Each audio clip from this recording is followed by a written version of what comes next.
bendiga. Estudio del Nuevo Testamento. Abra su Biblia, el libro de Marcos, capítulo 11. Amén.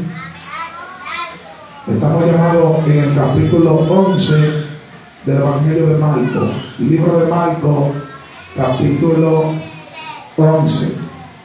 Santo de Jesús. Amén. El estudio pasado, amado, lo terminamos viendo cómo Jesús sanó al ciego Bartimeo.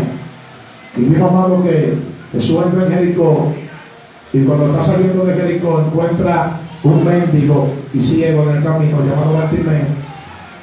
Y dice que cuando el ciego y el mendigo escucharon que era Jesús que estaba pasando por el lugar, la Escritura dice que él clamó en voz en cuello y dijo: Jesús, Hijo de David, ten misericordia de mí. Y la Escritura dice, amado, que lo mandaron a callar, lo reprendieron. Pero dice que mientras más lo reprendían, más él clamaba y decía: Jesús, Hijo de David, ten misericordia de mí. Amén. Entonces dice que eso provocó que Cristo lo mandara a buscar y le diera la sanidad. Y ahí terminamos, amado, el estudio pasado. Ahora entrando en el capítulo 11 de Marcos, abra su Biblia ahí. Marcos capítulo 11, el tema del estudio 22. Amén. De esta serie de estudios del Nuevo Testamento. Amén. Y vamos por Marcos capítulo 11. Desde el versículo 1 hasta el versículo 6 de Marcos capítulo 11, vamos a ver, amado, como ellos llegaron a una ciudad llamada Betfagé, y que estaba cerca de Betania, Cristo con sus discípulos. Y dice, hermano, que desde ahí también estaba cerca el monte de los Olivos, y él mandó a los discípulos que vayan a una aldea que estaba al frente, amén, del monte de los Olivos, y que buscaran un pollino que estaba atado.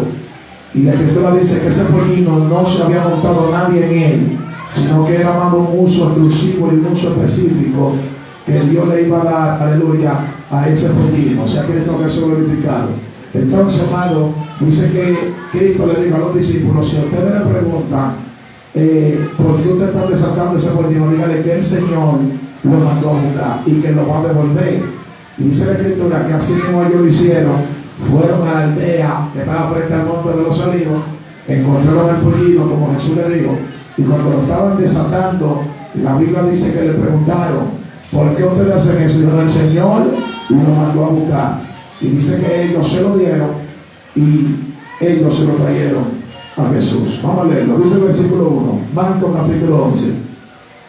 Cuando se acercaban a Jerusalén, junto a Betfagé y a Betania, frente al monte de los Olivos, Jesús envió 2 de sus discípulos y les dijo: id a la aldea que está enfrente de vosotros, y luego que entréis en ella hallaréis un pollino atado, en el cual ningún hombre ha montado, desatadlo y traedlo.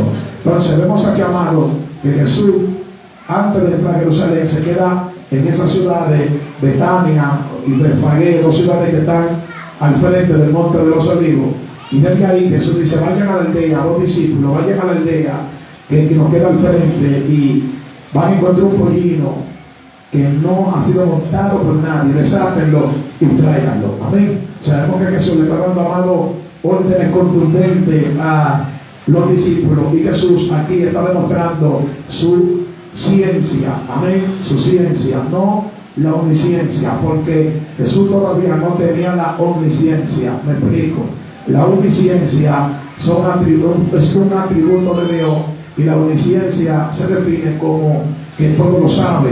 Y Jesús, como hombre, no tenía omnisciencia, amado, mientras estaba en la tierra. Amén. Ahora, cuando Él muere y resucita glorificado, ahí sí Él, amado, tuvo la omnisciencia y la omnipotencia y todos los atributos de Dios. En el libro de Filipenses capítulo 2, a la lectura del versículo 6, dice, amado, que Jesús no escatimó ser igual a Dios, sino que Él se despojó a sí mismo y tomó forma de siervo, de hombre. Cuando dice que Jesús se despojó, al entender que Jesús se despojó no solamente de su condición de Dios, sino que se despojó de los atributos de Dios.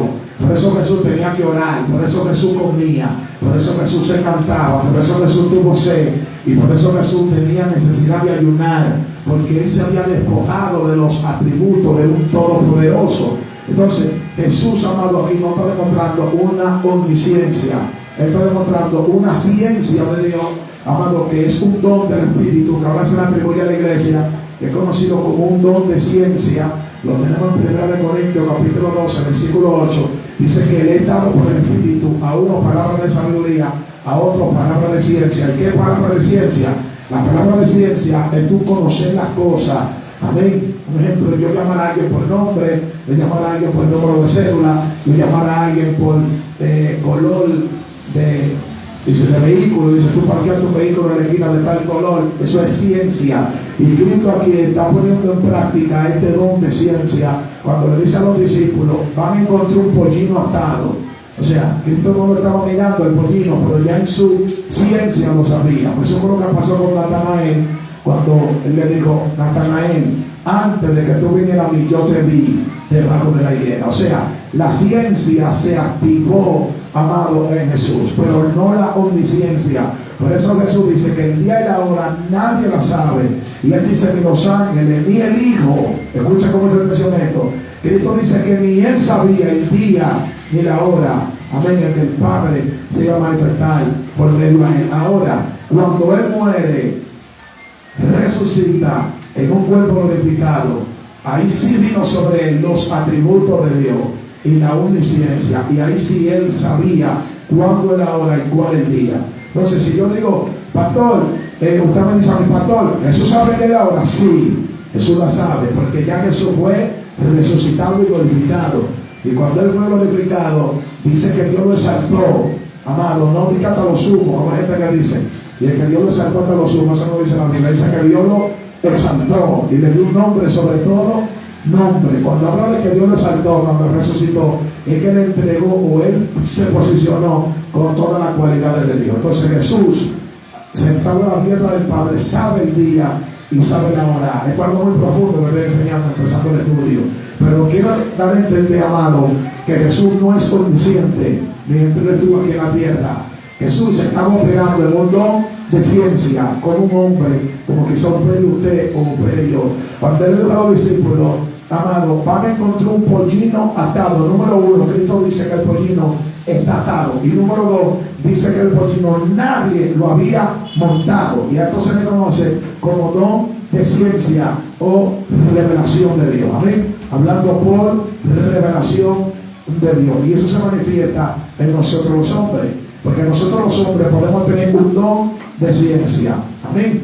Es posible que nuestra hermana Ramona, antes de venir al servicio, se haya tomado un vaso de agua y quizá ella no me lo ha dicho, y yo le diga, así le dice el Señor, usted se tomó un vaso de agua antes de venir al servicio y el vaso era verde, y el Señor le da esta señal para que usted entienda que Él es que está hablando, y así le dice Dios, comienza a profetizar. Yo no tengo ni ciencia si yo hago eso, yo tengo un don de ciencia que he dado por el Espíritu de Dios. No sé si me pueden entender. Entonces Jesús no operaba en una omnisciencia. Para operar en omnisciencia hay que ser Dios. Y Jesús, siendo Dios, Él se despojó y se hizo en condición de siervo, de hombre, y perdió todos esos atributos. Ahora, siguiendo leyendo el versículo 3, dice el versículo 3, y si alguien os dijere, ¿por qué hacéis eso? Decir que el Señor lo necesita y que luego lo devolverá. O sea, Cristo manda a los apóstoles, a 2 de ellos, a tomar el pollino que está atado. Y Cristo dice, y si alguien le pregunta por qué hacen eso, díganle que el Señor lo necesita. Y si usted lee ahí Marco, la palabra Señor está con S grande o S mayúscula, lo que da a entender que se está refiriendo a Dios. Dios lo necesita. El creador de ese animal lo manda a llamar, lo manda a buscar. El creador de ese pollino lo manda a buscar. Ahora, ¿qué es un pollino? Un pollino, amado, hay personas que le han hecho alusión a un burro, pero el término del pollino es una asna, amén, que es un animal parecido o similar a un burro. Pero hay personas que asimilan el pollino como un burro y dicen, amado, que A Balaam le habló una burra. ¿Por qué? Porque dice que fue una asna. Y la asna, amén, es un animal relacionado al burro. Ahora, el pollino, amado, viene siendo el hijo de la asna, un animal que está puro, que nadie lo ha montado. Por eso usted lo puede ver ahí en el versículo 2 de Marcos capítulo 11.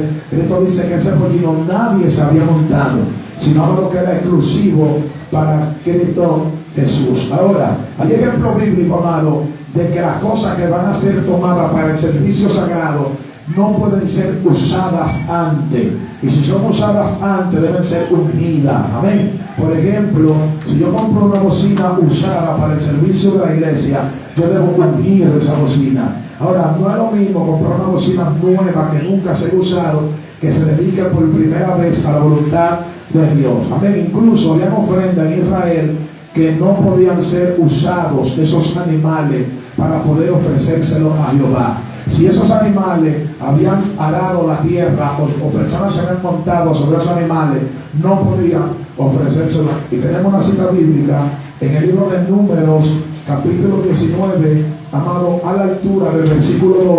Ahí encontramos un ejemplo que Jehová, amado, pedía una vaca, amén, roja, una vaca roja que se le sacrificaba por un principio de ofrenda que se le daba a Dios. No voy a entrar en muchos detalles por qué se le ofrecía esa vaca a Jehová, pero Jehová exigía que esa vaca que se ofrecía no podía tener uso, o sea que era una vaca exclusiva. Desde el nacimiento de ese animal era exclusivo para la ofrenda a Dios. Número capítulo 19, amado, a la altura del versículo 2, amén.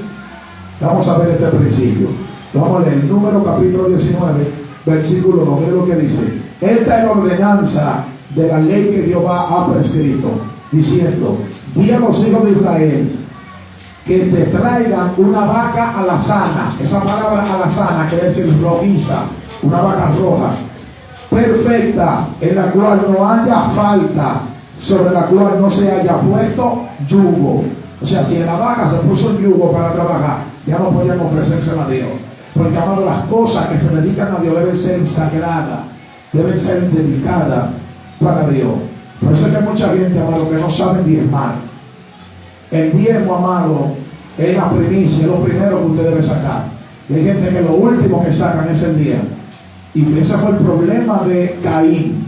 El problema de Caín fue que él ofrendó, amado, andando el tiempo. El problema de Caín no fue que él trajo un fruto de la tierra.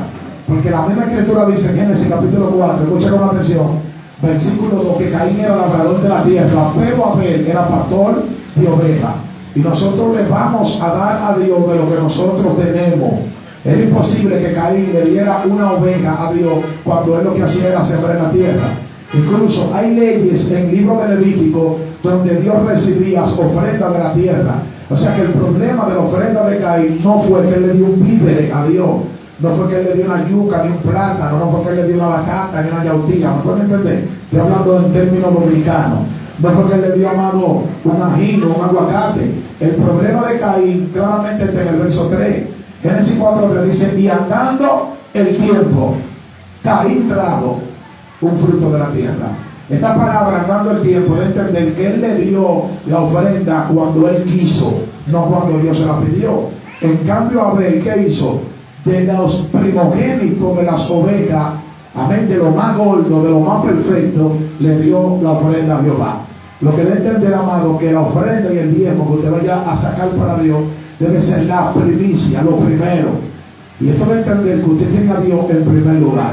Entonces, amado, Cristo debe entender que ese animal, que ese pollino estaba reservado para él y que nadie lo había montado y que el Señor lo necesitaba. Ahora, en el versículo 4 de Marcos capítulo 11 dice el 4: ¿quiénes fueron? Los dos apóstoles que Cristo había enviado. Y sigue diciendo el 4, dice: y hallaron al pollino atado afuera a la puerta, en el recodo del camino, y lo desataron.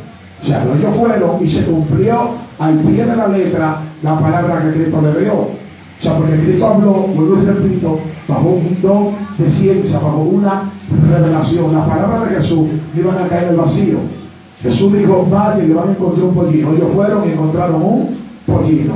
Como el Mesías lo había dicho. Y dice que lo desataron. Amén. Ahora, en el versículo 6, en el 5 dice, y uno de los que estaban allí le dijeron, ¿qué hacéis desatando ese pollino? Verso 6, ellos entonces le dijeron, como Jesús había mandado, y los dejaron. Entonces, amado, aquí la Escritura da a entender que Cristo Jesús fue específico, porque Jesús sabía que cuando ellos estén desatando el pollino, le iban a aparecer personas que le iban a decir que qué están haciendo. Por eso Cristo Jesús de antemano le digo, si alguien le pregunta lo que ustedes están haciendo, ustedes le van a decir que el Señor lo necesita, que Dios lo necesita. No el Señor de la esquina, ni el Señor del colmado, ni el Señor de la farmacia, ni el Señor que vive del otro lado de la calle.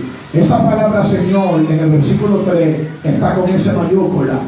Dame a entender que se está refiriendo a Dios.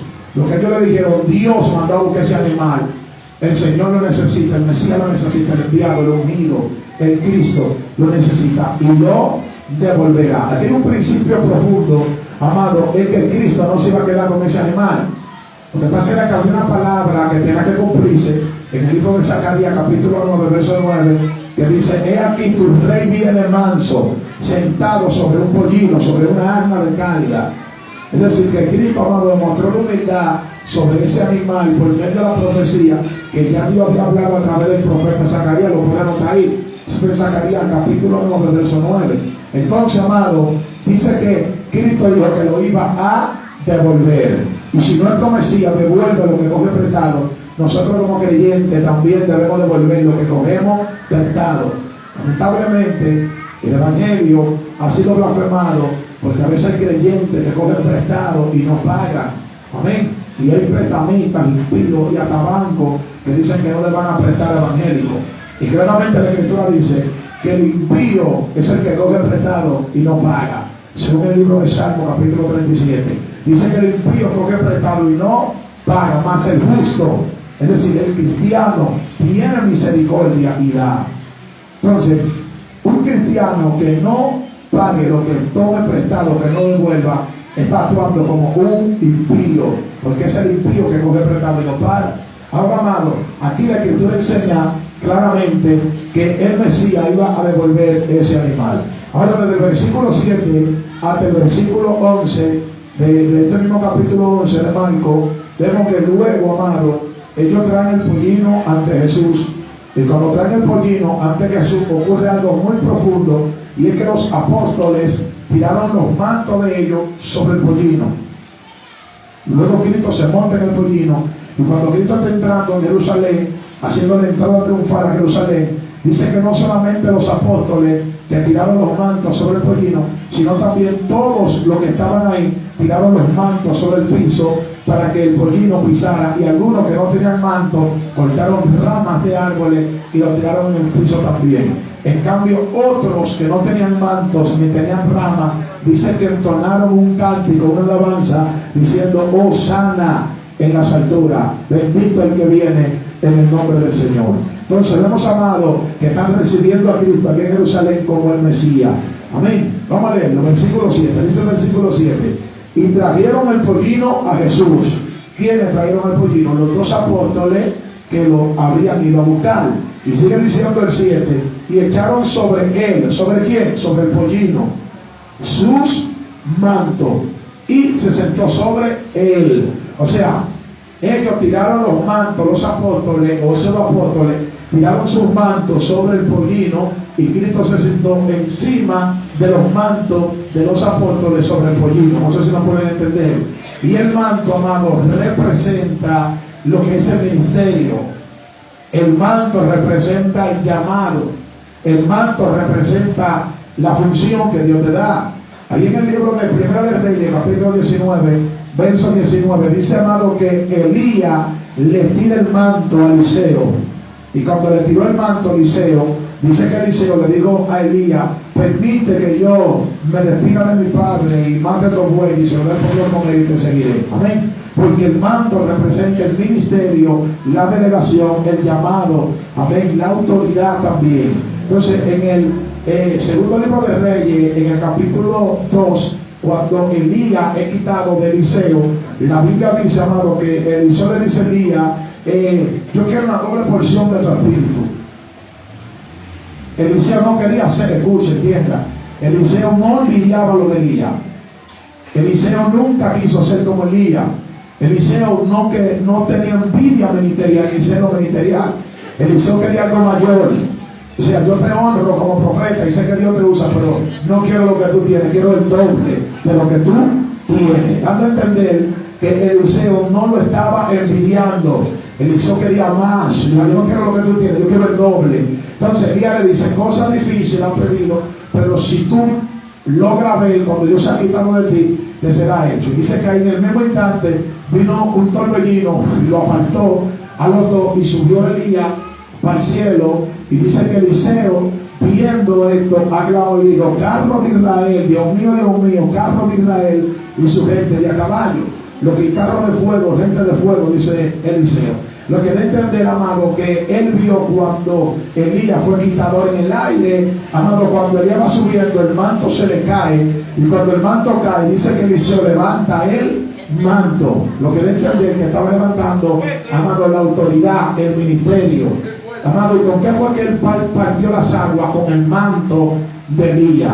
Dice que lo dobló y lo partió. Él no golpeó con el manto desordenado, porque hay mantos que están desordenados. Gente predicando sin permiso, es un manto desordenado. Gente que no se someten a los pastores, es un manto que está desordenado. Gente que no tienen, amado, ni siquiera un texto bíblico para disertarlo, predicarlo, no tienen Biblia, es un manto desordenado. ¿Y qué hizo Eliseo cuando tomó el manto? Lo dobló, es decir, lo ordenó para luego ejercer la autoridad sobre las aguas. Es decir, que un manto, te hablo por revelación y siento una llama sobrenatural, un manto, amado, desordenado no va a emitir una buena función del ministerio. Entonces, ¿qué hicieron los apóstoles? Le dijeron a Cristo, nuestro manto, nuestra autoridad, nuestro ministerio no es nada comparado contigo, tú eres el Dios de Israel. Y ellos se quitaron los mantos, se quitaron la autoridad, se quitaron el ministerio, se quitaron la delegación y lo tiraron sobre el burro. Le dijeron a Cristo, móntate sobre nuestro manto, porque Jesús es que tiene que ir con nuestro manto. Jesús es que tiene que estar con nosotros mientras estemos pastoreando. Dios es el que tiene que estar con nosotros mientras estemos predicando. Dios es el que tiene que estar con nosotros mientras estemos enseñando. Dios es el que tiene que estar sobre los mantos mientras estemos cantando, adorando, amén, entonando una alabanza. Entonces, ¿por qué, amado, hay muchas personas que no crecen? Porque no montan a Cristo sobre sus mantos. Y los apóstoles montaron a Cristo sobre sus mantos. Ahora, cuando Cristo va entrando, dice que la multitud también se quita los mantos y los tira en el piso, para que el pollino no pisara la tierra. Escuchen qué profundidad aquí. Y no era porque el pollino era importante era el que estaba encaramado en el pollino, o estaba encima del pollino, o estaba montado en el pollino. Ahora, la Escritura dice que los que no tenían manto cortaban ramas, amados, de árboles y la tiraban sobre los pies del burro. Vamos a leerlo, dice el verso 8. También muchos tendían sus mantos por el camino. Es el verso 8. ¿Quién eran los muchos? Los que estaban en Jerusalén cuando Cristo iba entrando. Los mantos de los dos apóstoles estaban sobre el burro, pero los mantos de los muchos estaban en el piso. Ahora sigue diciendo el verso 8. Y otros cortaban ramas de los árboles y las metían por el camino. O sea, dando a entender, amado, que si tú no tienes una autoridad, no tienes un mando, no tienes un ministerio, eso no quiere decir que tú no le vas a ganar a Dios. Los que no tenían mando, ¿qué hicieron? Buscaron que darle a Dios. Amén. Porque hay gente que dice, no, porque yo no tengo ministerio, yo no tengo aceite. No, usted es útil en la viña de Dios. Usted tiene que buscar qué darle a Dios. Y como ellos no tenían manto, cortaron ramas y le dieron honra y le dieron gloria a Dios tirando las ramas. Porque hay gente que quizás no son pastores, quizás no tienen aceite de evangelista, quizás no tienen aceite de profeta, maestro o apóstoles, pero ellos limpian la iglesia. Están cortando ramas para que Cristo cruce. Le están dando a Dios algo. Y nosotros, amados, no podemos quedarnos con los brazos cruzados. No, que yo no soy pastor. No, que yo no soy evangelista. No tengo que darle a Dios. Si tú no tienes, pues ve y corta ramas. Amén. Ellos fueron y cortaron ramas y se la tiraron ahí. Ahora sigue diciendo el versículo 9. Y los que iban delante y los que iban detrás daban voces diciendo, Hosana. bendito el que viene en el nombre del Señor. Esto es, amado, un cántico que lo dijo David en el libro de Salmo, capítulo 118, a la altura del versículo 25 y 26. Amén. Donde salmista David, en medio de su proceso de persecución, de ataque, de muerte, peligro de muerte, él aclamó en este Salmo 118 y él dijo: bendito el que viene en el nombre del Señor. Esa la Biblia está hablando de Cristo. Salmo 118, 25 y 26. Y ese salmo ellos lo estaban recitando. Ese salmo, amado, lo estaban diciendo los que estaban delante y los que estaban detrás. Los que están delante representan los que están ministrando, y los que están detrás hay una representación simbólica de los que están sentados. Y dice que todos adoraban y todos decían Hosana. Es decir, que para usted adorar a Dios no es necesario con el micrófono. ¿Adora? Porque hay gente, amado, que con el micrófono usted no ve que quieren matar al pueblo. Levanta tu mano, sacúdete, te duele un pie, está perezoso, pero cuando se sientan abajo ellos no adoran. Entonces, no solamente los que estaban delante decían Hosana, sino los que estaban detrás. O sea que todos adoraban y todos glorificaban a Dios, diciendo Hosana. Esta palabra Hosana, amado, es una palabra muy profunda y su significado es salve ahora, salve ahora. Eso es lo que significaba Hosana. Amado, y en el libro de Mateo, algo muy profundo pasó con esta misma historia que nosotros estudiamos. Y es que mientras ellos están diciendo Hosana, dice que eso le molestó a los fariseos y a los escribas. Y los fariseos y los escribas le dijeron a Cristo: mándalo a callar. ¿Cuál es esa adoración que ellos están haciendo? Porque era una alabanza que no estaban acostumbrados a hacerlo la multitud, porque esa alabanza solamente se le podía hacer al Mesías. Y como ellos vieron al Mesías y vieron que vino sobre un pollino y que se cumplió la profecía del profeta Zacarías, ellos entendieron que era el enviado y le dijeron: salve ahora, Hosana. Entonces, cuando ellos dijeron a Cristo que se calle, que le manda a callar, Cristo dijo: si ellos callan, hasta la piedra hablarán. O sea, que nosotros a veces usamos este término, que si callamos, hasta la piedra habla, supuestamente de que para una profecía que Dios que sabe que va a dar. Pero no, ese no fue el contexto de que Cristo dio esta palabra. El contexto era que si nosotros no lo alabamos, hasta la piedra lo van a alabar, la naturaleza lo va a alabar, las ramas lo van a alabar, los montes lo van a alabar, el mar lo va a alabar. Cuando usted ve esa ola de noche que hace así, esa ola está alabando a Dios. Amén. Hay una Biblia, amado, que es la Biblia K2. En el libro de Daniel, capítulo 3, cuando están en el horno de fuego, esa Biblia K2, amado, añade unos cuantos versículos bíblicos que no tiene esta Biblia. Escucha profundidad. Y el capítulo 3 de Daniel quizá llega hasta el versículo 30, 40. Amado, pero en la K2, el capítulo 3 de Daniel llega hasta el versículo 170. Escuche, cuántas cosas hay ahí. Eso es Daniel capítulo 3 en la Biblia K2.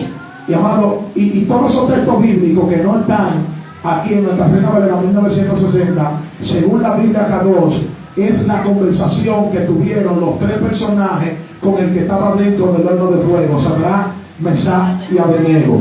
Y yo leí eso, son una profundidad sublime.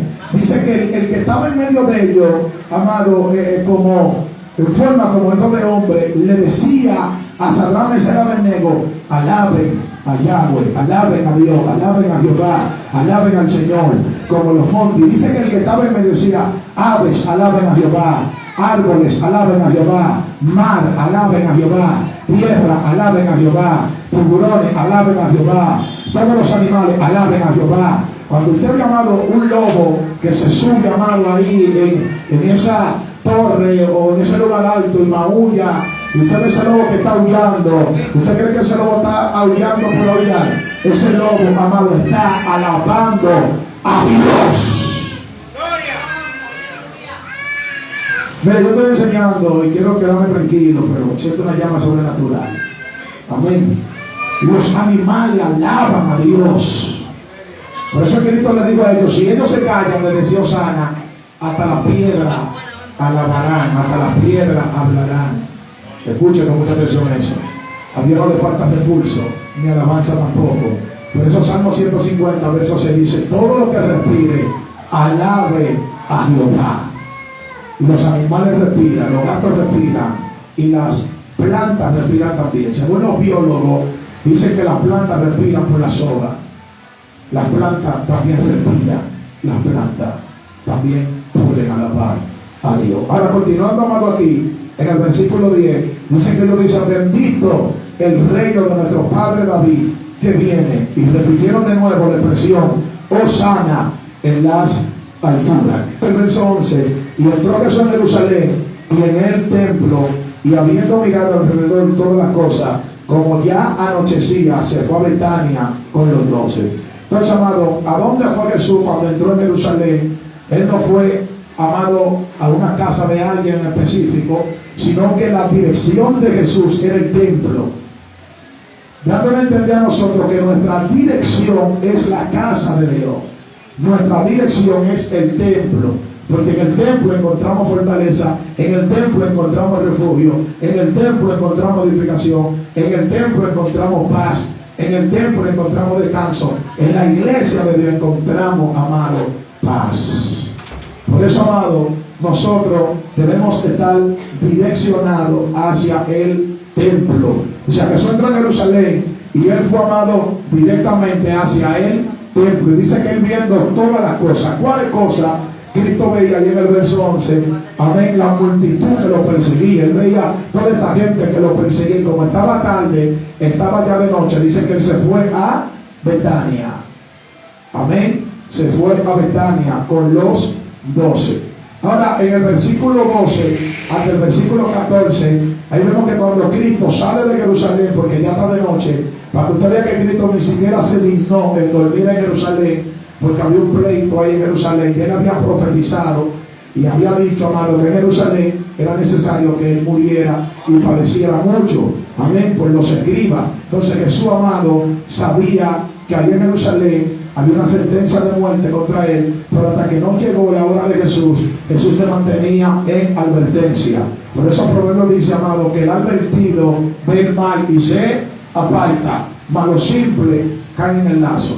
O sea, Cristo sabía que esa gente lo estaba buscando para matarlo y era en Jerusalén. Ahora, él no durmió en Jerusalén, él salió de Jerusalén y se fue a dormir a Betania. Amén. Ahora, en el versículo 12 dice que al día siguiente, cuando ya amaneció, Cristo viene de camino a Jerusalén de nuevo. Él sale de Betania y viene a Jerusalén, pero mientras Cristo viene en el camino, dice que tuvo hambre.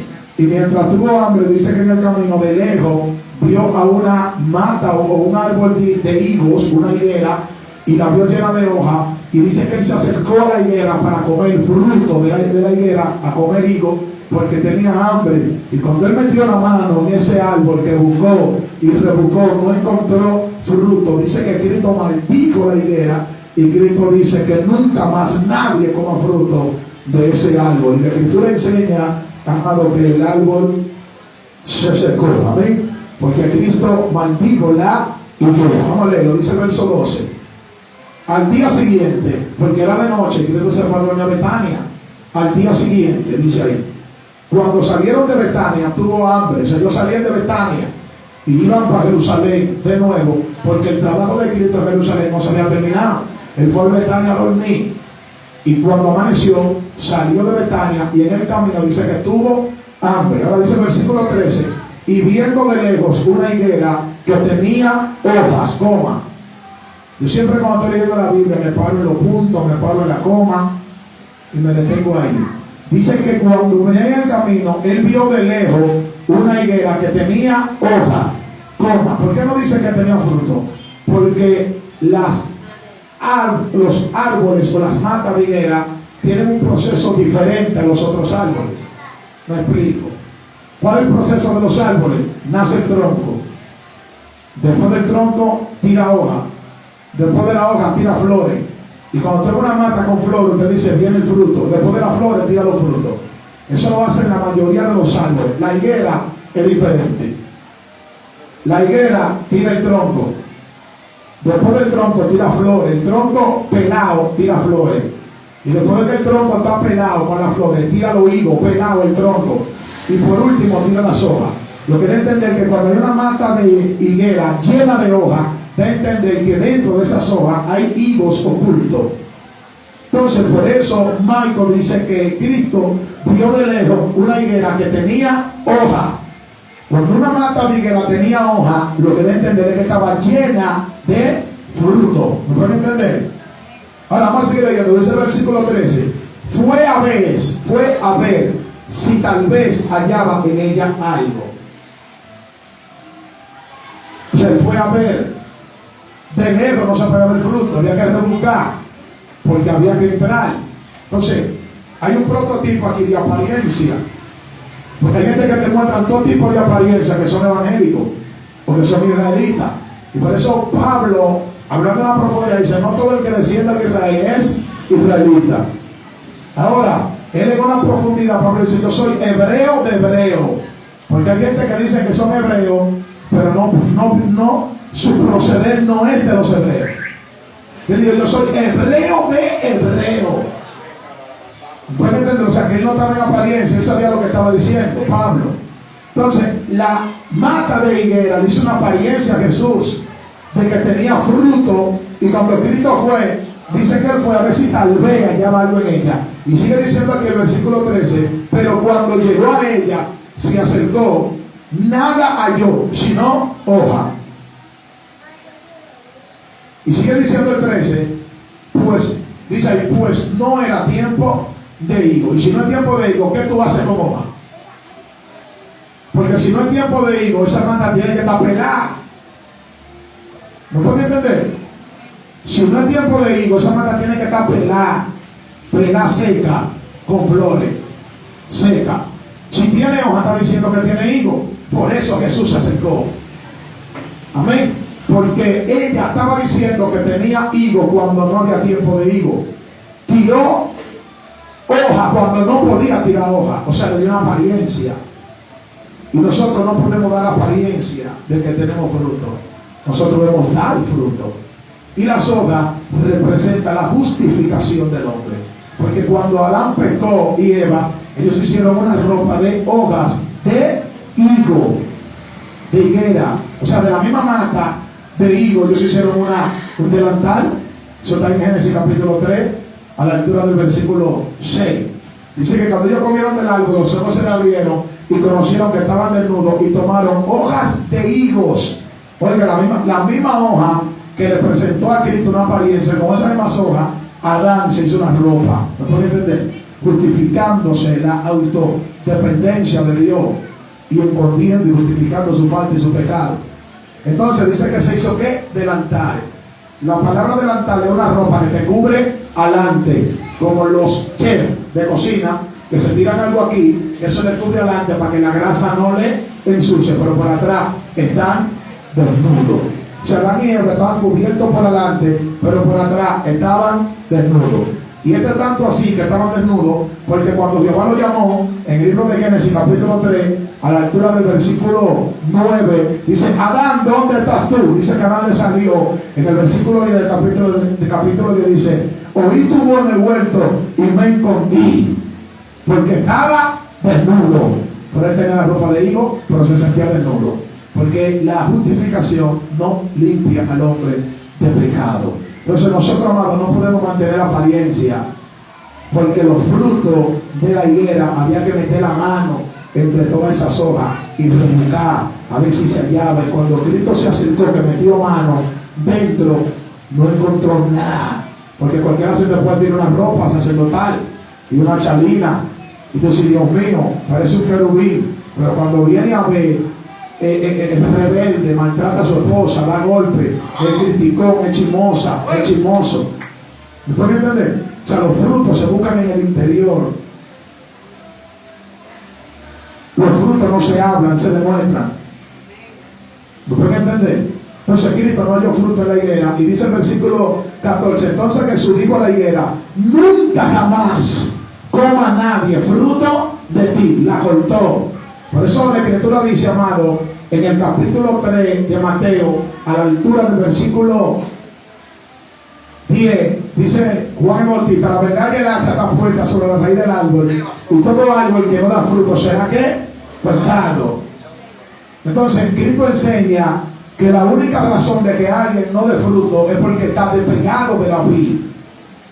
En Juan capítulo 15, Cristo dice, verso 2, yo soy la vid verdadera y vosotros sois los pámpanos. Y todo pámpano que no está en mí no llevará fruto. O sea, que el que no está dando fruto es porque no está pegado de Cristo. El que no da fruto, un cristiano que no da fruto es porque todavía no está pegado de Jesús. No sigue la enseñanza de Jesús, no sigue la doctrina de Jesús, no sigue al Mesías. Porque para dar fruto hay que estar pegado a Jesús. Y por eso en el versículo 5 de Juan 15, él dice, separado de mí nada podéis hacer. Ahora en el versículo 4 dice él, ya vosotros están limpios por la palabra y mi Padre lo limpiará para que lleve más fruto. Ahora aquí en Marcos 11:14 dice a la higuera, nunca jamás coma nadie fruto de ti. O sea, Cristo maldijo ese árbol y se secó. Y luego dice, y lo oyeron sus discípulos. Ahora en el versículo 3, 15 al 19, voy rápido, desde el versículo 15 al 19, después de esto entran en Jerusalén de nuevo, pero cuando entran en Jerusalén, Cristo va directamente al templo, pero cuando Cristo entra al templo, encuentra un negocio en el templo, encuentra gente comprando y vendiendo, negociando dentro del templo, encuentra gente cambiando, los cambistas dentro del templo, encuentra también personas que estaban vendiendo palomas. Y dice que cuando Cristo llegó, amado, volteó la paloma, volteó las mesas de los cambistas, volteó, sacó para afuera del templo que estaban comprando y vendiendo. Amén. Vamos a leerlo, versículo 15, Marcos 11:15. Dice el 15, vinieron pues a Jerusalén. Usted vio que el camino de Jesús era de nuevo a Jerusalén.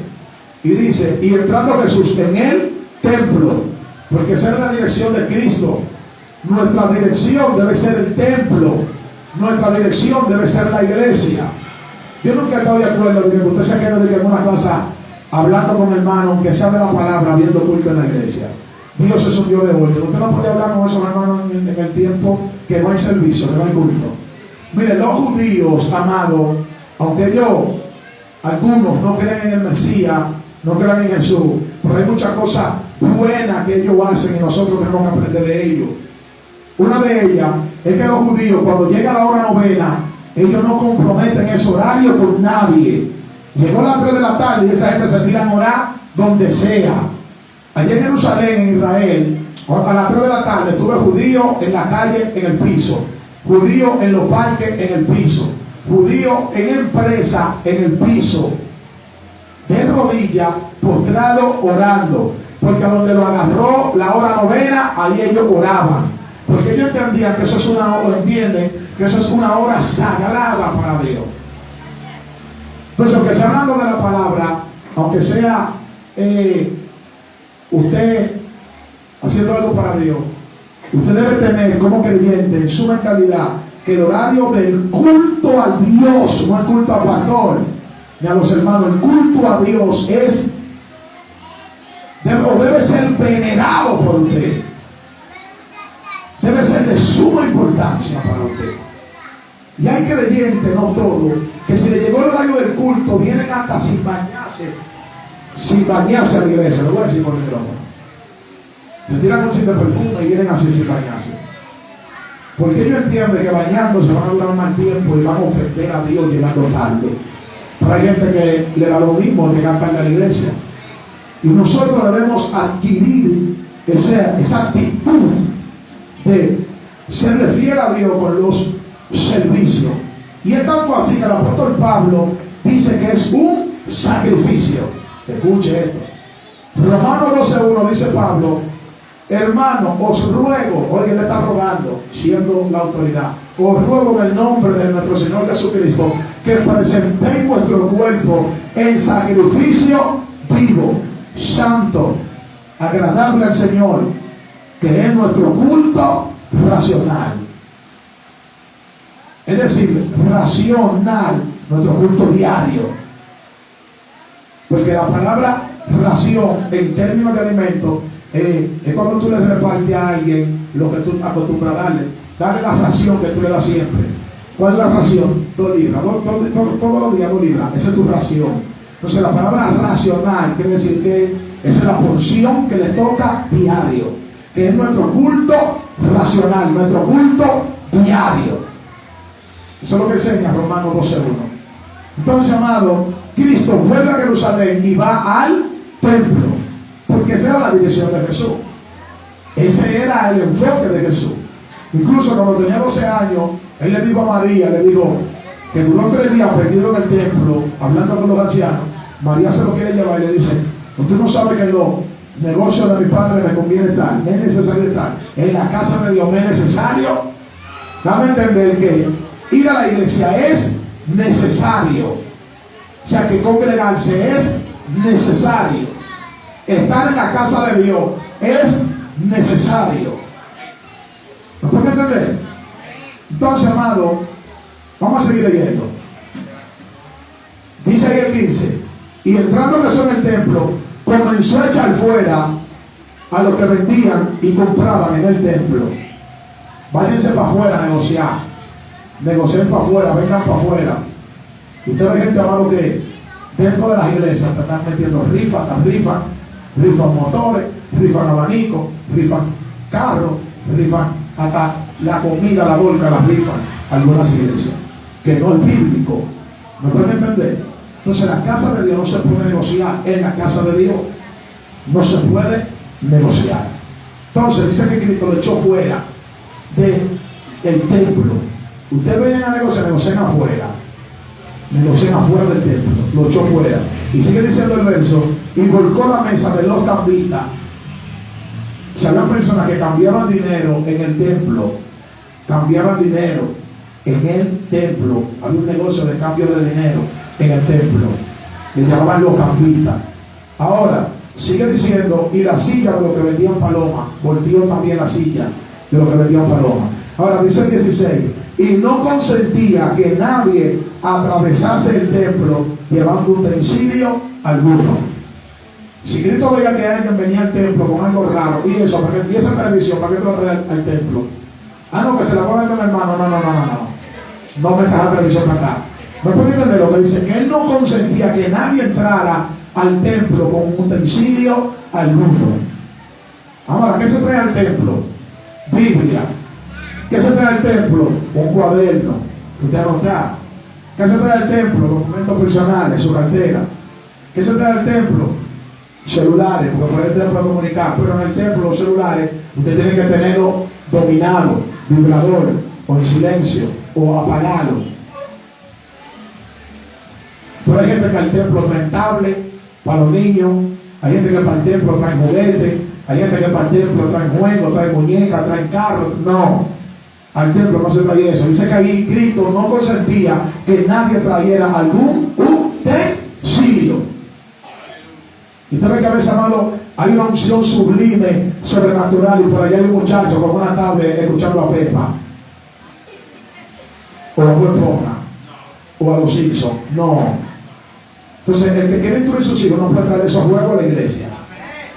Vamos a leerlo de nuevo, para que usted vea que no soy yo. Dice el 16: y no consentía que nadie atravesase el templo llevando utensilio. Esa es la Biblia que lo está enseñando. Esa es la escritura que lo está enseñando ahí.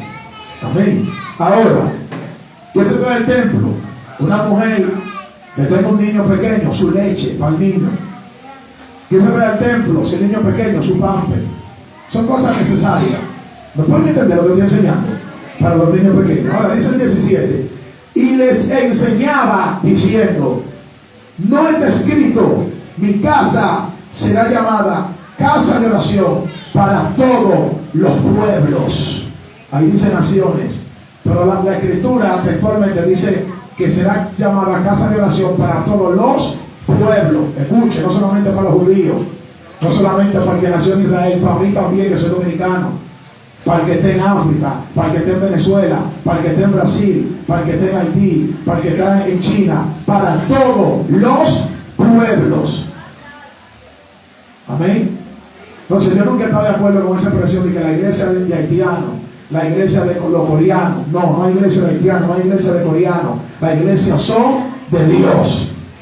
¿Dónde te congregas? En la iglesia de los coreanos, allá en la liga.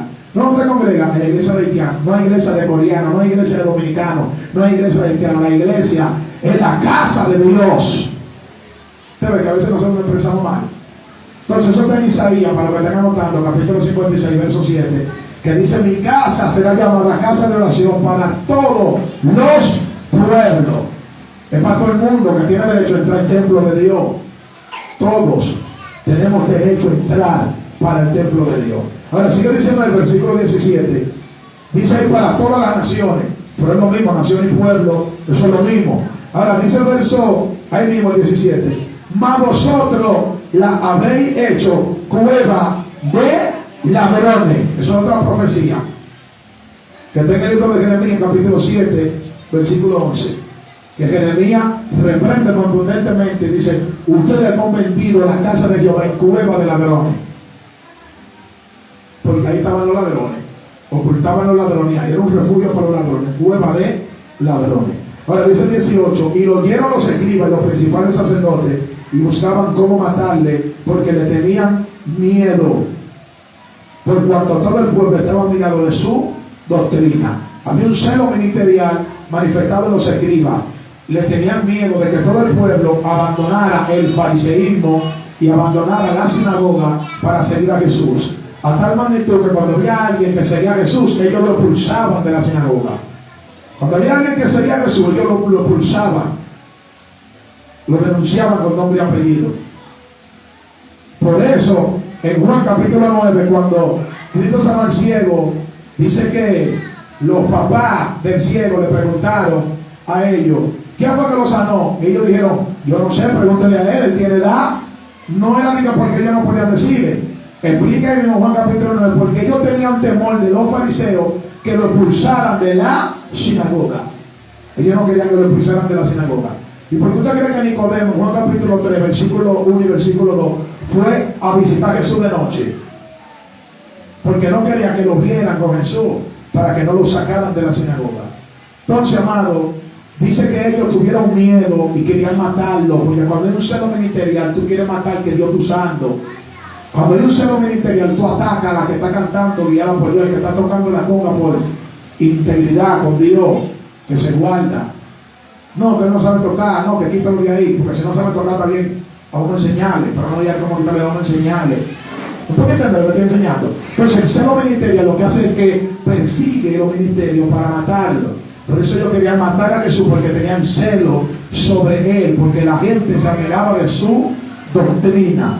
Ahora en el versículo 19 dice: pero al llegar la noche, Jesús salió de la ciudad, se fue de nuevo. Jesús no pasaba la noche en Jerusalén, de nuevo se fue. Ahora en el versículo 20 en adelante, amado, del versículo 20 al 24, seguimos rápidamente. Vemos que luego, cuando llegue día, amado, que pasan por donde estaba la higuera, nuevamente pasan por donde estaba la higuera, ellos ven que la higuera está seca, se le fueron las hojas, se le fue todo. Ahí nada más estaba el tronco seco, el pábilo seco ahí nada más. Y dice que Pedro identificó la higuera que Cristo había maldecido y le dijo: Señor, la higuera que tú maldeciste se secó. Entonces Cristo ahí introduce una profundidad acerca de la fe y nos da a entender de que no solamente fue un decreto de su boca, sino también que lo que nosotros declaremos, lo que nosotros hablemos, tiene que venir acompañado de fe. Amén. Tiene que venir acompañado de fe. Amén. Ahora, Cristo sí puede decretar, nosotros no. Es un decreto, se tira, amados, los reyes. Abinader puede tirar un decreto y nadie puede ponerse porque es rey de este país, el presidente. Amén. Ahora nosotros no somos el dueño de este asunto. El dueño de este asunto es Dios. Entonces nosotros podemos declarar, hablar por fe, creyendo. Pero Cristo decretó sobre la higuera. Cristo decretó una maldición sobre la higuera.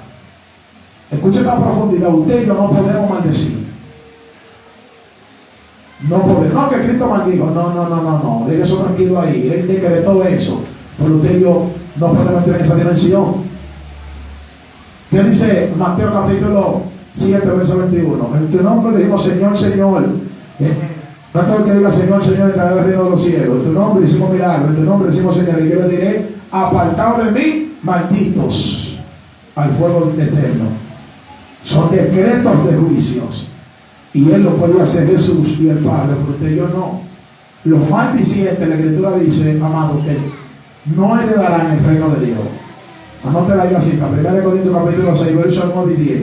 Dice que los maldicientes no heredarán el reino de los cielos. Y en el libro de Santiago, capítulo 3, verso 10, dice Santiago, con la boca que bendecimos a Dios, vamos a maldecir también. No puede ser así.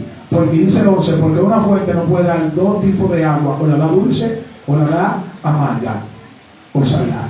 Eso está en Santiago 3, 10 y 11. Se dan a entender que no podemos maldecir. Hay gente que está predicando maldicen el maldito pecado. Estoy usando esta expresión para que usted entienda lo que le estoy enseñando. La maldita que saber, el maldito verbo, el maldito blogger. Y usted ve que se van los mensajes enteros maldiciendo, cuando la Biblia dice que no podemos maldecir. Entonces eso lo hacen por falta de conocimiento y entendimiento. Ahora, Segunda de Reyes, capítulo 9, verso 31, dice que Jehú le dijo a los eunucos, tiren a esa maldita. Yo puedo decir, predicando, la Escritura dice en Segunda de Reyes 9:31 que Jehú le llamó maldita, que Saúl le dijo que tiren a esa maldita. Yo estoy diciendo lo que dice la Biblia, yo no estoy maldiciendo. ¿Me están entendiendo lo que estoy enseñando? ¿Me pueden entender? Porque no es lo mismo tú citar un texto bíblico que hable de maldición en la Biblia y usted lo testee con su boca tal y como está ahí y salga la palabra maldición. No es lo mismo que usted maldecir de su propio interior. ¿Usted entiende lo que le estoy enseñando? Entonces, ¿por qué hago esto aquí? Porque aunque Cristo haya maldecido la higuera, Él no nos da una autoridad a nosotros para maldecir. Entonces Pedro dijo, Señor, mira, la higuera que tú maldeciste se secó. Entonces Cristo le da a entender a Pedro que ellos pueden también declarar, no decretar, declarar con fe. Vamos a leerlo, dice el 15, perdón, el 20, hasta el 24. Y pasando por la mañana, vieron que la higuera se había secado desde las raíces. Entonces Pedro, acordándose, le dijo, maestro, mira, la higuera que maldijiste se ha secado. Ahora dice el 22, respondiendo Jesús le dijo, tened fe en Dios. Oiga lo que le dice Jesús a Pedro, que tenga fe en Dios. Y dice el 23, porque de cierto os digo que cualquiera que dijere a este monte, quítate y échate en el mar, y no dudare en su corazón, sino que creyere que será hecho lo que dice, lo que dice. Usted lo está leyendo ahí, lo que dice, lo que declara. Lo que diga le será hecho. Escucha la autoridad que nosotros tenemos en nuestra boca. Por eso con fe, no dudando, creyendo. Amén. Ahora no se ponga a hacer lío por medio de la fe. No. Si Dios no le habla, no se ponga a hacer lío por medio de la fe. Porque hay gente que han hecho lío por medio de la fe y cuando le llegan los cobradores y llegan los pagos, ahí se le fue la fe. ¿No pueden entender? Entonces, ni se case tampoco por medio de la fe. Porque usted no va a mantener esa mujer con fe. ¿Me puede entender? Ahora dice el verso 24, por tanto os digo que todo lo que pidiereis orando, creed que lo recibiréis y os vendrá. Cristo no miente. Yo creo a eso. Usted debe creer a eso también. Porque eso no soy yo que lo estoy hablando, ni un hombre carnal ni terrenal. Es Jesús. Y Jesús no miente. Jesús dice que todo lo que nosotros pidamos a Dios orando, creyendo, y este es el secreto, que la gente ora y no cree lo que pide. Creyendo, lo recibirá. Porque ahí es que está el detalle. Entonces Cristo va a entender que Él tuvo fe hasta para maldecir la higuera.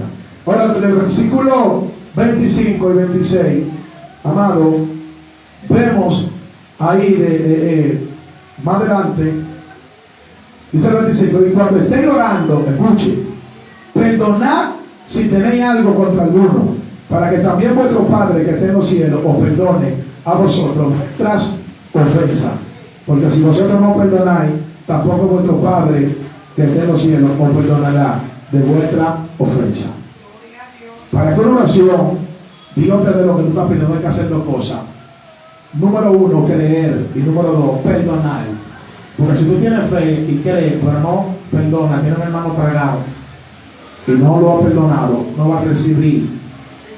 Por eso la Escritura da un consejo a los esposos.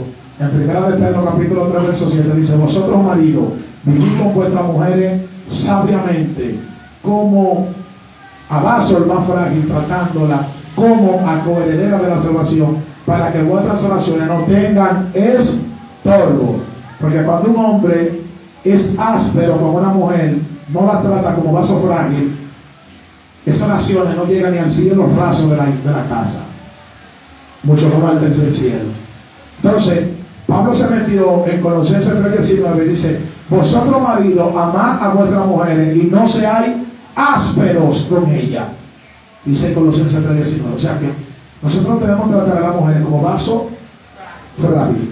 Entonces, Cristo le da a ellos, amado, la razón de cómo ellos pueden vencer y cómo pueden obtener lo que están pidiendo. Número 1, fe, creencia de lo que tú estás pidiendo. Y número 2, el perdón. Son, amados, puntos fundamentales para la oración. Amén. Procurar la paz con todo, dice Romanos 12:19. Cuanto dependa de vosotros. Dice, procurar estar en paz con todos los hombres en cuanto dependa de vosotros. Romanos 12:19. O sea, depende de ti. Tú vas de tu hermano o a un impío, perdóname. Él no quiso recibir el perdón. Ya tú pusiste de tu parte. No, porque yo no le voy a pedir perdón porque él no lo recibe, ya no lo recibe. Olvídense de eso, pídele perdón a usted, cumple usted con Dios. Por eso la Biblia dice que nosotros debemos procurar estar en paz con todos los hombres en cuanto dependa de nosotros. Yo cumplí con mi parte. Si tú no me necesitas perdonar, tu problema va a ser con Dios, porque yo estoy libre. ¿Me pueden entender?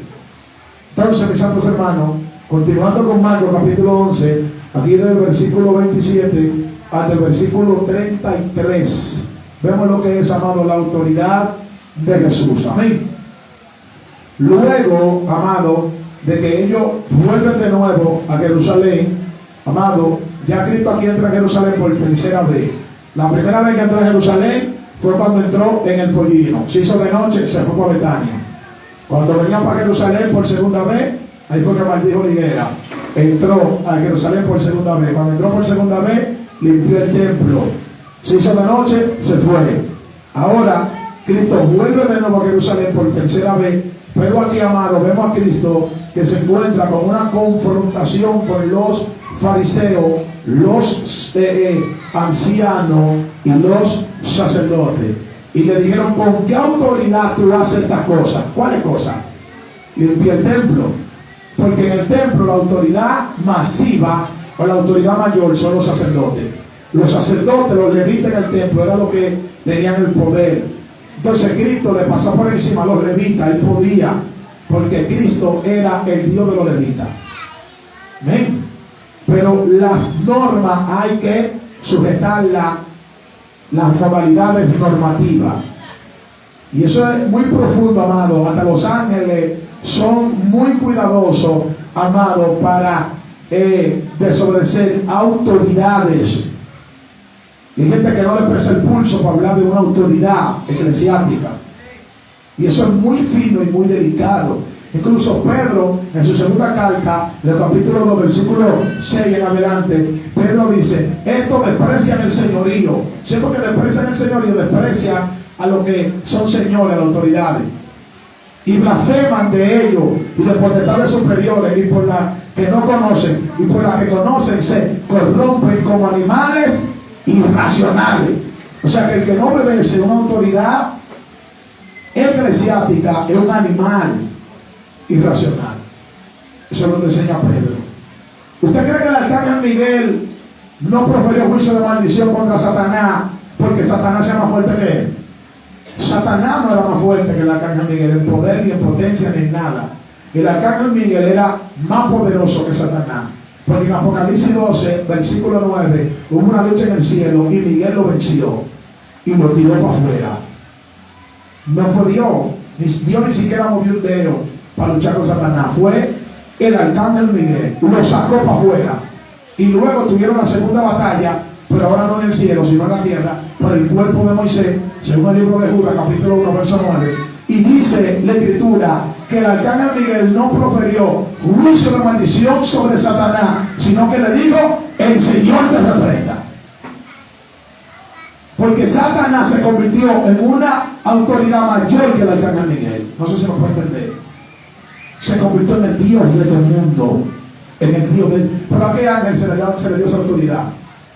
Donde hay gente que le rinde culto a Satanás más que a Miguel. Porque hay gente que tú ves que se pone un pañuelo verde y dice que le tocan unos palos, creo que los 29 de septiembre, no sé. Es el día de supuesto ceremonia, San Miguel, el Señor lo reprenda. Que no es ni siquiera el Miguel que está todavía en el cielo, sino un espíritu que toma forma de Miguel, y la gente en la incredulidad le hace que esa fiesta de palo de que a Miguel, Dios le llaman San Miguel, y la Biblia no le llama San Miguel, la Biblia le llama Arcángel Miguel. Pero ¿por qué él no proferió, amado, juicio de maldición? Porque era una autoridad.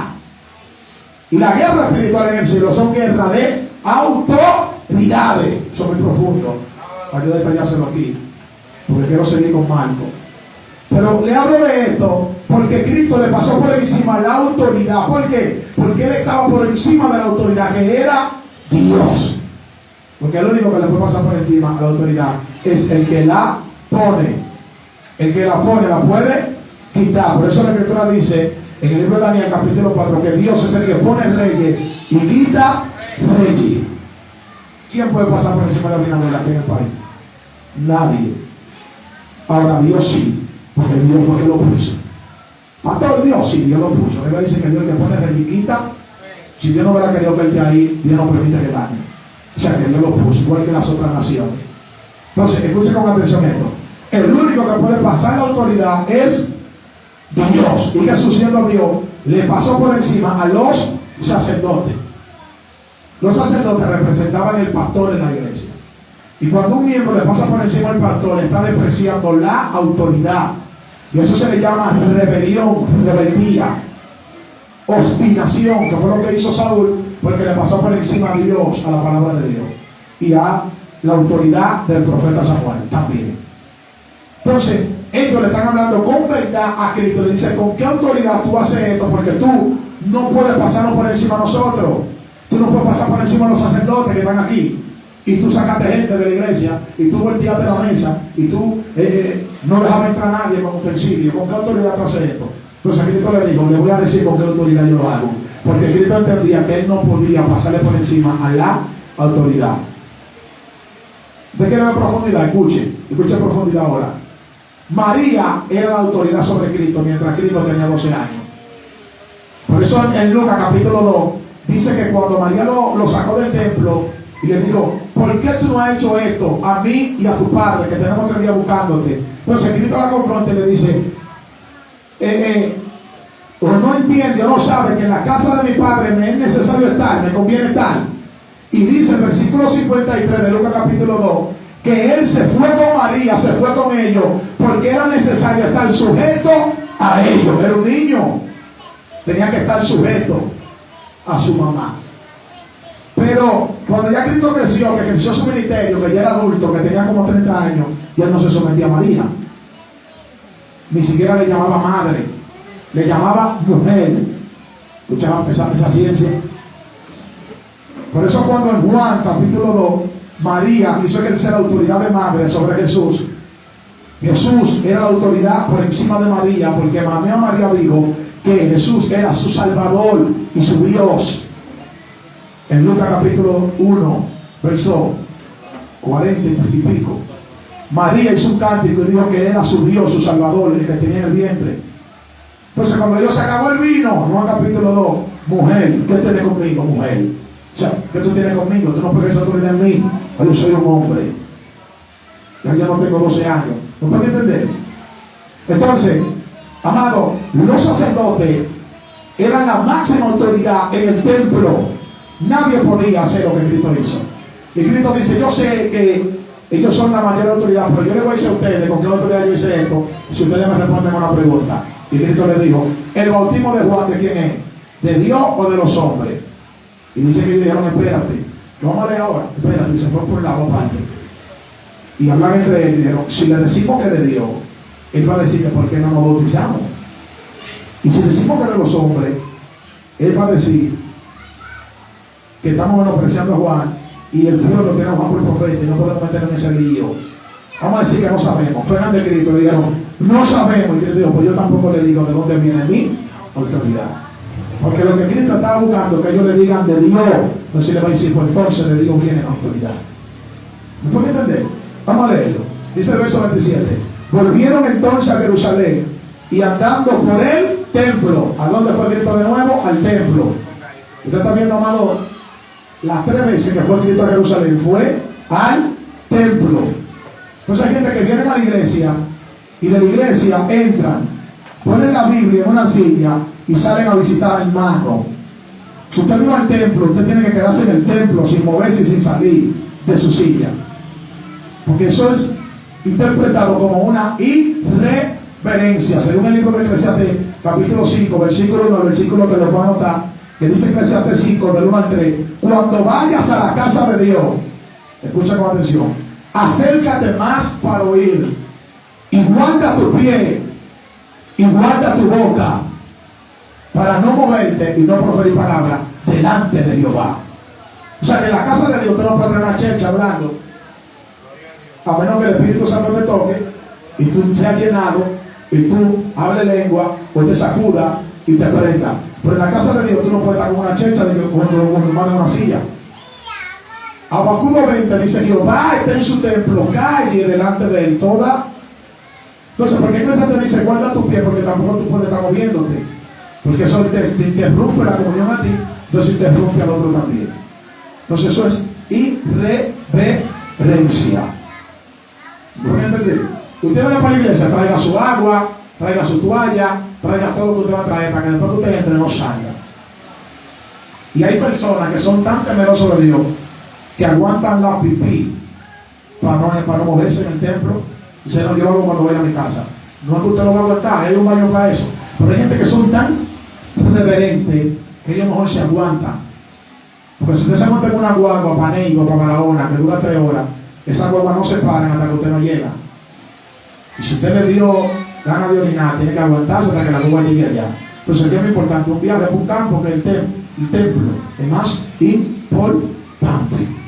Entonces, amado, aquí dice que ellos fueron al templo. Y dice diciendo el 27, y vinieron a él los principales sacerdotes, los dueños del templo, puestos por Dios, porque los sacerdotes los puso Dios para que vivieran en el templo. Vinieron los principales, ¿qué?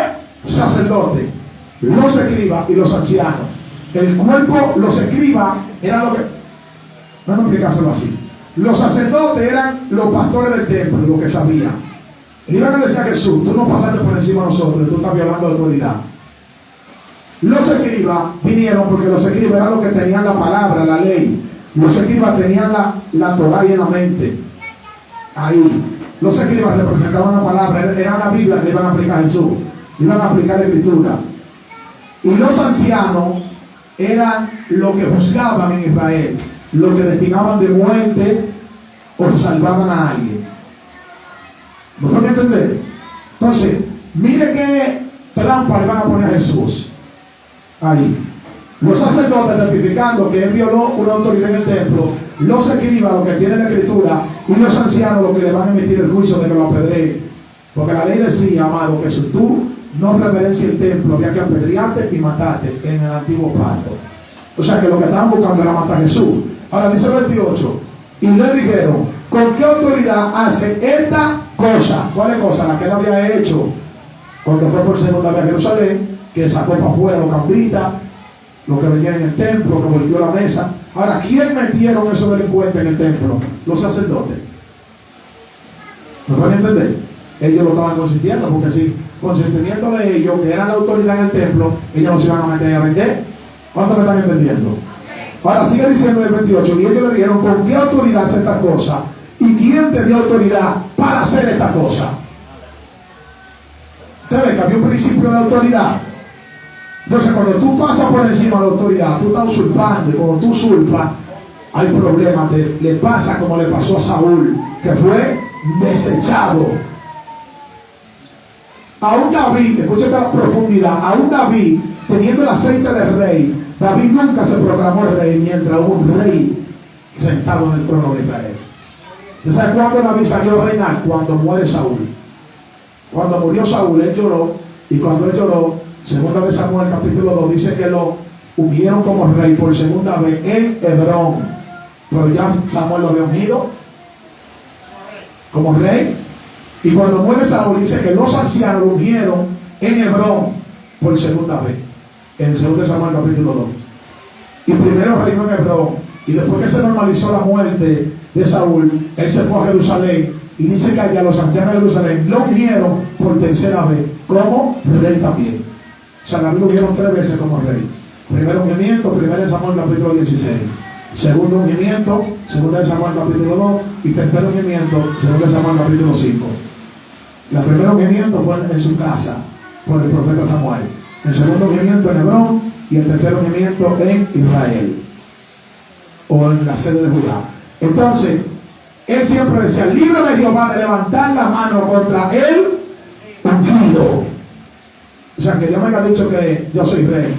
Hay un rey, mientras hay un rey ahí no puedo pasar por encima a la autoridad. Eso es muy fino. Y hay gente, amado, que no tienen este principio. Y los ángeles se someten a ese nivel de autoridad. Y Cristo prácticamente le pasó por encima a todo el que estaba ahí. Él podía hacerlo porque él era Dios. Usted no ve que uno hace un programa y el mismo Dios rompe el programa, lo viola. Ahora, lo que no puede violarlo es usted, porque si usted lo viola, entonces usted está pasando por encima a autoridad.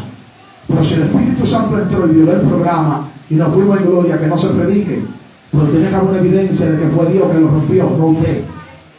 Y cuando Dios debarata un programa, amado, escuchen con mucha atención, hay una evidencia de que Dios que lo está haciendo. Pero a veces no se está moviendo ni una mosca, ni un mosquito, y toda la gente telele, y bla, bla, bla, y bla, bla, bla, y habla. Y usted ve la gente que se para, que se sienta, y usted ve que la gente se para de la silla y se va para su casa. Cuando Dios está en el lugar, la gente no se va, no se quiere ir. ¿Me pueden entender? 11:30, el culto se acaba a las 10. Y va a romper el programa a las 11 y nadie se va, porque Dios que tenga el asunto. Pero cuando el hombre que se entiende sin Dios habla, tú ves que la gente se para: pastor, tengo que ir, me tengo que hacer. Fue el varón. ¿Me pueden entender? Entonces, hay personas que creen que Dios que rompe algunos programas, y no Dios es ellos que lo rompen. Y violan la autoridad. Entonces, es muy fino lo que Dios le está preguntando a Cristo.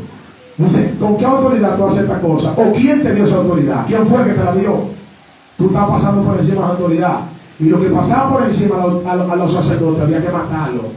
Por eso estaban los ancianos ahí. Ahora dice el 29: Jesús respondiendo le dijo: os haré yo también una pregunta, y responderme, y os diré con qué autoridad hago esta cosa. Cristo no se le negó a decir. Cristo le dijo: yo le voy a decir, pero respóndanme. Y dice el bautismo de Juan, ¿era del cielo o de los hombres? Respóndanme. O sea, Cristo lo confrontó rápido. No piensen, no. Respóndanme. Ahí mismo, a quemar ropa. Como unos guerreros me sacan una pistola espiritual. Levanta tu mano y adora. El bautismo de Juan, ¿de quién es? Del cielo o de los hombres. Respóndanme. Ahí mismo es. Ahora sigue diciendo ahí el 31. Entonces ellos discutían entre sí. No quería entender que ellos se retiraron y entre ellos discutieron el tema. Eso no fue delante de Jesús, entre ellos discutieron.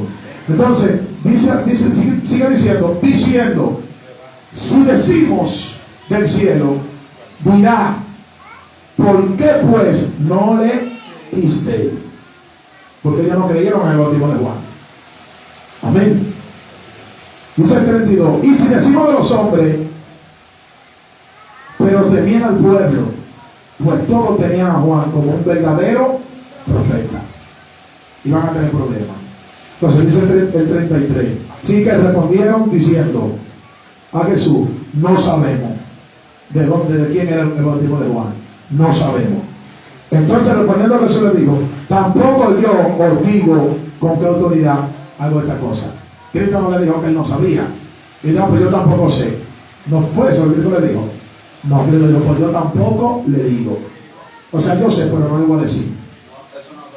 Eso era una mentira.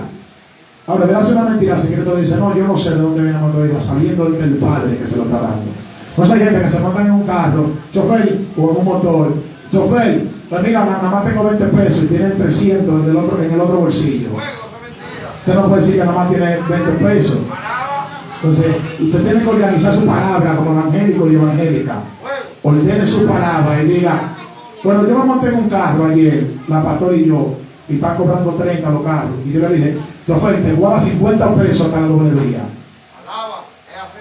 Te guarda 20 hasta el puente. Ordene su palabra para que no pegue con Dios. Organice su palabra para que no se encuentre falto delante del ángel de Jehová. Nada más tengo 20 y con 300 en el otro bolsillo. Aunque sean para otra cosa, usted lo tiene ahí. No puede decir que nada más tengo 20. Entonces, ordenemos las palabras que van a salir de nuestra boca. ¿Me pueden entender? ¿Me pueden entender? Yo estaba buscando una ropa de un niño mío el sábado y estaba en el desastre, tenía 1000 pesos en el bolsillo, pero había 200, no es para yo pelarme, y había 100 que iba a pagar a una persona. Entonces yo le dije al desastre, te voy a dar 700 y lo otro te lo doy después. Yo no puedo decir que nada más tengo 700, nada más tengo 700 y le guardo la papeleta de mí. Pero tú me dijiste, varón, que eran 700. No, yo dije, te voy a 700 y lo otro te lo doy después. Entonces debemos ordenar nuestras palabras para que no pequemos delante de Dios. Entonces Cristo no dijo, pues yo tampoco sé. Cristo dijo, pues yo tampoco le digo. O sea, yo sé, pero no se lo voy a decir. O sea, que Él ordenó sus palabras. Y Mateo capítulo 12, verso 37, dice que de toda palabra ociosa que sale de nuestros labios, vamos a dar cuenta a Dios. Amén. Dios le bendiga.